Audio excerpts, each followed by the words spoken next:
ओम शांति। आज की मुरली 2/4/25 पातो मुरली। ओम शांति। बाप दादा मधुबन। शिव बाबा कहते हैं, मीठे बच्चे, इस पुरानी पतित दुनिया से तुम्हारा बेहुद का वैराग्य चाहिए, क्योंकि तुम्हें पावन बनना है। तुम्हारी चढ़ती कला से सबका भला होता है। प्रश्न, कहा जाता है आत्मा अपना ही शत्रु, अपना ही मित्र है। सच्ची मित्रता क्या है? उत्तर, एक बाप की श्रीमत पर सदा चलते रहना, यही सच्ची मित्रता है। सच्ची मित्रता है एक बाप को याद कर पावन बनना और बाप से पूरा वर्षा लेना। एहो मित्रता करने की युक्ति बाप ही बतलाते हैं। संगम युग पर ही आत्मा अपना मित्र बनती है। गीत, तुम्हें रात गवाई सो के, दिन गवाई खा के पी के। ओम शांति। यू तो यही गीत है भक्ति मार्ग के। सारी दुनिया में जो गीत गाते हैं वह शास्त्रों पढ़ते हैं, तीर्थों पर जाते हैं, वह सब है भक्ति मार्ग। ज्ञान मार्ग किसको कहा जाता है? भक्ति मार्ग किसको कहा जाता है? एहो तुम बच्चे ही समझते हो। वेद शास्त्रों उपनिषद आदि एहो सब है भक्ति के। आधा कल भक्ति चलती है और आधा कल फिर ज्ञान की पालब्ध चलती है। भक्ति करते करते उतरना ही है। 84 पुनर्जन्म लेते नीचे उतरते हैं। फिर एक जन्म में तुम्हारी चढ़ती कला होती है। इसको कहा जाता है ज्ञान मार्ग। ज्ञान के लिए गाया हुआ है 1 सेकंड में जीवन मुक्ति। रावण राज्य जो दापर से चला आता है, अहो खत्म हो, फिर राम राज्य स्थापन होता है। ड्रामा में जब तुम्हारे 84 जन्म पूरे होते हैं, तब चढ़ती कला से सबका भला होता है। एहो अक्सर कहा ना कहा किसी शास्त्रों में है, चढ़ती कला सर्वों का भला। सर्वों की सदगति करने वाला तो एक ही बाप है ना। सन्यासी उदासी तो अनेक प्रकार के है, बहुत मतांतर है। जैसे शास्त्रों में लिखा है कल की आयु लाखों वर्ष और शंकराचार्य की मौत निकली 10,000 वर्ष। कितना फर्क हो जाता है। कोई फिर कहेगा इतने हजार। कलियुग में है अनेक मनुष्य, अनेक मतें, अनेक धर्म। सतयुग में होती है एक मत। एहो बाप बैठ तुम बच्चों को सृष्टि के आदि मध्य अंत का नॉलेज सुनाते हैं। इस सुनाने में भी कितना समय लगता है, सुनाते ही रहते हैं। ऐसे नहीं कह सकते पहले क्यों नहीं ये सब सुनाया। स्कूल में पढ़ाई नंबर बार होती है। छोटे बच्चे को ऑर्गन छोटे होते हैं तो उनको थोड़ा सिखलाते हैं। फिर जैसे जैसे ऑर्गन्स बड़े होते जाएंगे, बुद्धि का ताला खुलता जाएगा, पढ़ाई धारण करते जाएंगे। छोटे बच्चों की बुद्धि में कुछ धारणा हो ना सके, बड़ा होता है तो फिर बैरिस्टर, जज आदि बनते हैं। इसमें भी ऐसे है, कोई की बुद्धि में धारणा अच्छी होती है। बाप कहते हैं मैं आया हूँ पतित से पावन बनाने। तो आप पतित दुनिया से वैराग्य होना चाहिए। आत्मा पावन बने तो फिर पतित दुनिया में रह न सके। पतित दुनिया में आत्मा भी पतित है, मनुष्य भी पतित है। पावन दुनिया में मनुष्य भी पावन, पतित दुनिया में मनुष्य भी पतित रहते हैं। एहो है ही रावण राज्य, जथा राजा रानी तथा प्रजा। एहो सारा ज्ञान है बुद्धि से समझने का। इस समय सभी की बाप से है विपरीत बुद्धि। तुम बच्चे तो बाप को याद करते हो। अंदर में बाप के लिए प्यार है, आत्मा में बाप के लिए प्यार है, रिगार्ड है, क्योंकि बाप को जानते हैं। यह तुम सम्मुख हो, शिव बाबा से सुन रहे हो। अहो मनुष्य सृष्टि का बीज रूप, ज्ञान का सागर, प्रेम का सागर, आनंद का सागर है। गीता ज्ञानदाता परम पिता त्रिमूर्ति शिव परमात्मा वास। त्रिमूर्ति अक्षर जरूर डालना है, क्योंकि त्रिमूर्ति का तो गायन है ना, ब्रह्मा द्वारा स्थापना तो जरूर ब्रह्मा द्वारा ही ज्ञान सुनाएंगे। श्री कृष्ण तो ऐसे नहीं कहेंगे कि शिव भगवान वाज, प्रेरणा से कुछ होता नहीं, न उनमें शिव बाबा की प्रवेशता हो सकती है। शिव बाबा तो पराये देश में आते हैं, सतयुग तो श्री कृष्ण का देश है ना, तो दोनों की महिमा अलग अलग है। मुख्य बात ही एहो है, सतयुग में गीता तो कोई पढ़ते नहीं, भक्ति मार्ग में तो जन्म जन्मांतर पढ़ते हैं, ज्ञान मार्ग में तो अहो हो ना सके, भक्ति मार्ग में ज्ञान की बातें होती नहीं। अभी रचता बाप ही रचना के आदि मध्य अंत का ज्ञान देते हैं। मनुष्य तो रचता हो ना सके, मनुष्य कह ना सके कि मैं रचता हूँ। बाप खुद कहते हैं, मैं मनुष्य सृष्टि का बीज रूप हूँ, मैं ज्ञान का सागर, प्रेम का सागर, सर्वों का सद्गति दाता हूँ। श्री कृष्ण की महिमा ही अलग है, तो ये हो पूरा कॉन्ट्रास्ट लिखना चाहिए। जो मनुष्य पढ़ने से झट समझ जाए कि गीता का ज्ञानदाता श्री कृष्ण नहीं है, इस बात को स्वीकार किया तो एहो तुमने जीत पहनी। मनुष्य श्री कृष्ण के पीछे कितना हैरान होते हैं, जैसे शिव के भक्त शिव पर गला काट देने के तैयार हो जाते हैं। बस हमको शिव के पास जाना है, ऐसे अहो समझते हैं श्री कृष्ण के पास जाना है, परंतु श्री कृष्ण के पास जा ना सके। श्री कृष्ण के पास बलि चढ़ने की बात नहीं होती है। देवियों पर बलि चढ़ते हैं, देवताओं पर कभी कोई बलि नहीं चढ़ते। तुम देविया हो ना, तुम शिव बाबा के बने हो, तो शिव बाबा पर भी बलि चढ़ते हैं। शास्त्रों में हिंसक बातें लिख दी है। तुम तो शिव बाबा के बच्चे हो, तन मन धन बलि चढ़ाते हो, और कोई बात नहीं, इसलिए शिव और देवियों पर बलि चढ़ाते हैं। अब गवर्नमेंट ने शिव काशी पर बलि चढ़ाना बंद कर दिया है। अब यह तलवार ही नहीं है, भक्ति मार्ग में जो अपघात करते हैं, यहो भी जैसे अपने साथ शत्रुता करने का उपाय है। मित्रता करने का एक ही उपाय है, जो बाप बतलाते हैं, पावन बनकर बाप से पूरा वर्षा लो, एक बाप की श्रीमत पर चलते रहो, यही मित्रता है। कहते हैं जीव आत्मा अपना ही शत्रु है, फिर बाप को ज्ञान देते हैं तो जीवात्मा अपना मित्र बनती है। आत्मा पवित्र बन बाप से वर्षा लेती है। संगम युग पर हर एक आत्मा को बाप आकर मित्र बनाते हैं।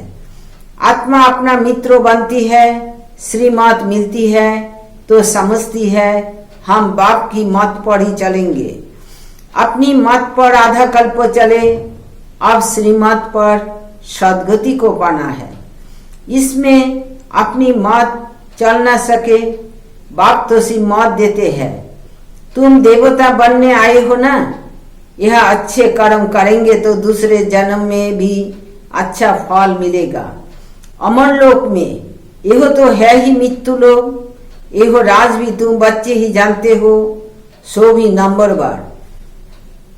कोई की बुद्धि में अच्छी रीति धारणा होती है, कोई धारणा नहीं कर सकते, तो इसमें टीचर क्या कर सकते हैं।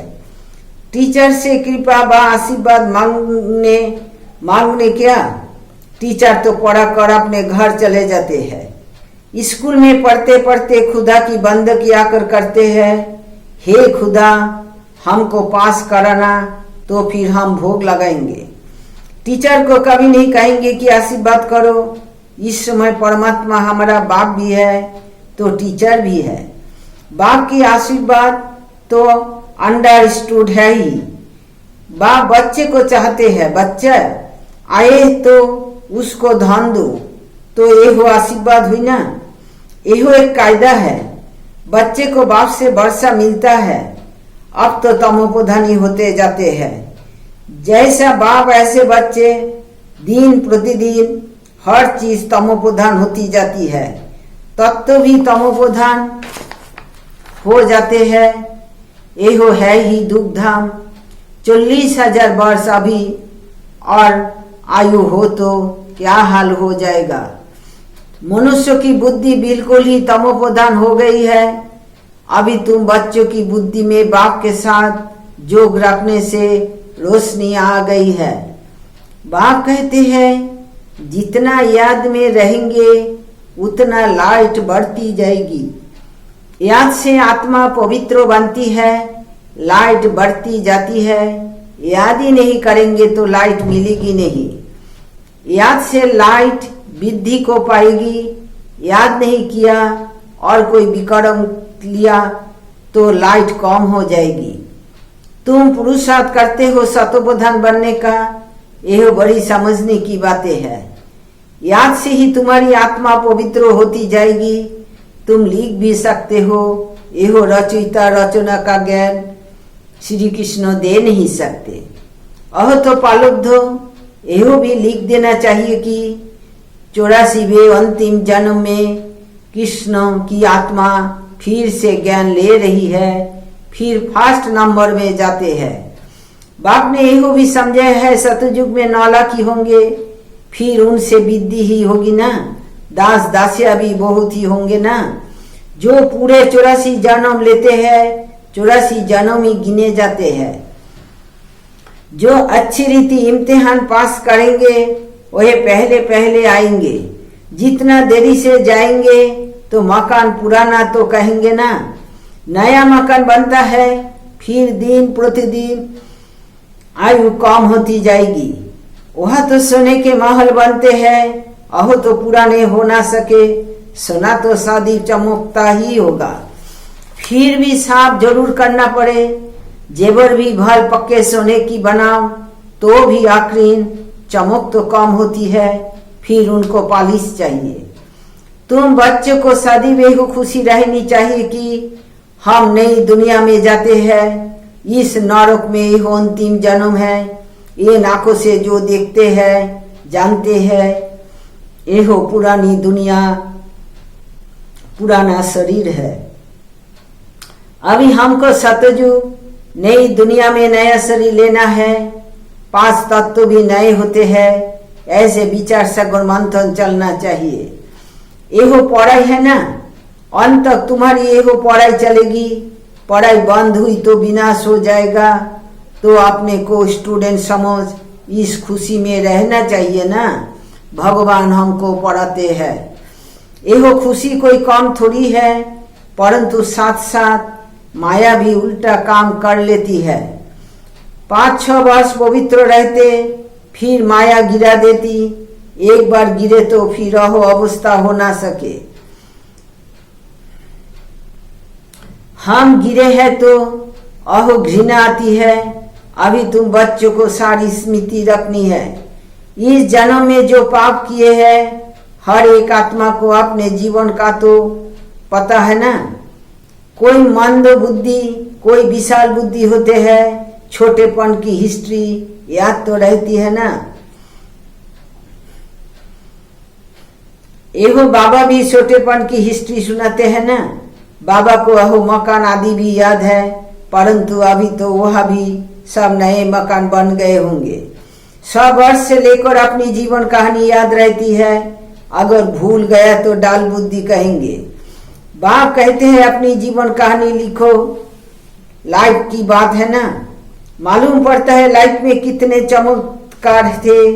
गांधी नेहरू आदि के कितने बड़े बड़े वैल्यू रहते बनते हैं।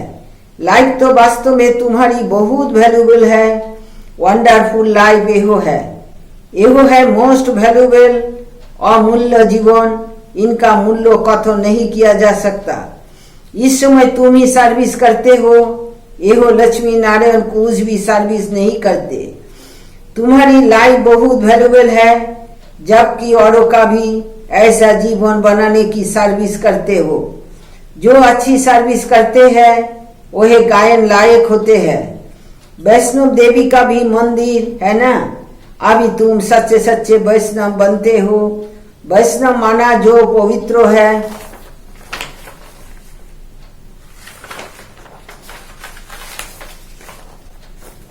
अभी तुम्हारा खान पान भी वैष्णव है। पहले नंबर के विकार में तो तुम वैष्णव मतलब पवित्र हो ही। जगत अम्बा के एहो सब बच्चे ब्रह्मा कुमार कुमारिया है ना। ब्रह्मा और सरस्वती बाकी बच्चे हैं उनकी संतान।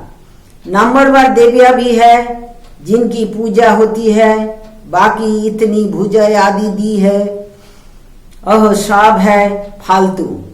तुम बहुतों को आप समान बनाने हो तो भुजाएं दे दी है। ब्रह्मा को भी 100 भुजा वाला 1000 भुजा वाला दिखाते हैं। यह सब भक्ति मार्ग की बातें हैं। तुमको फिर बाप कहते हैं। दैवी गुण भी धारण करने हैं। जिसको भी दुख न दो, किसको भी दुख न दो, किसको उल्टा सुल्टा रास्ता बताए सत्यानाश न करो। एक ही मुख्य बात समझनी चाहिए कि बाप और वर्षे को याद करो। अच्छा, मीठे मीठे सिखिला दे बच्चों प्रति माता पिता बाप दादा का याद प्यार और गुड मॉर्निंग। रूहानी बाप की रूहानी बच्चों को नमस्ते। हम रूहानी बच्चों की रूहानी बाप दादा को याद प्यार गुड मॉर्निंग और नमस्ते। नमस्ते बाबा, नमस्ते। शुक्रिया बाबा, आपको डायमंड शुक्रिया। धारणा के लिए मुख्य सार 1 नंबर, गायन व पूजन यज्ञ बनने के लिए पक्का वैष्णव बनना है। खान पान की शुद्धि के साथ साथ पवित्र रहना है। इस वैल्यूएबल जीवन में सर्विस कर बहुतों का जीवन श्रेष्ठ बनाना है। 2, बाप के साथ ऐसा जोग रखना है जो आत्मा की लाइट बढ़ती जाए। कोई भी विक्रम कर लाइट कम नहीं करना है। अपने साथ मित्रता करनी है। वरदान, स्थिति की सीट पर स्थित रहो। परिस्थितियों पर विजय प्राप्त करने वाले मास्टर रचता भवो। कोई भी परिस्थिति प्रकृति द्वारा आती है, इसलिए परिस्थिति रचना है और सब स्थिति वाला रचयिता है। मास्टर रचता व मास्टर सर्वशक्तिमान कभी हार खा नहीं सकते, असंभव है। अगर कोई अपनी सीट छोड़ते हैं तो हार होती है। सीट छोड़ना अर्थात शक्तिहीन बनना। सीट के आधार पर शक्तियां सतो आती है। जो सीट से नीचे आ जाते हैं माया की धूल लग जाती है। बाप दादा के लाडले मर्जी व जन्मधारी ब्राह्मण कभी देहो अभिमान की मिट्टी में खेल नहीं सकते। स्लोगन, दृढ़ता कड़े संस्कारों को भी मोम की तरह पिघला मतलब खत्म कर देती है। अब वक्त तो इशारे कंबाइंड रूप की स्मृति से सदा विजयी बनो। जैसे ज्ञान स्वरूप हो ऐसे स्नेह स्वरूप बनो। ज्ञान और स्नेह दोनों कंबाइंड हो, क्योंकि ज्ञान बीज है, पानी स्नेह है।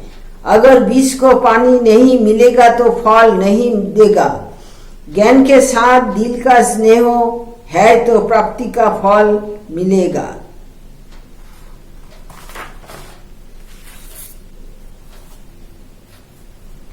आज की विचार 2 अप्रैल। आज का मानव देहोधारियों के प्रेम में मदवाला हो चुका है, लेकिन एक परमात्मा के प्रेम में मदवाला होना ही बुद्धिमत्ता है।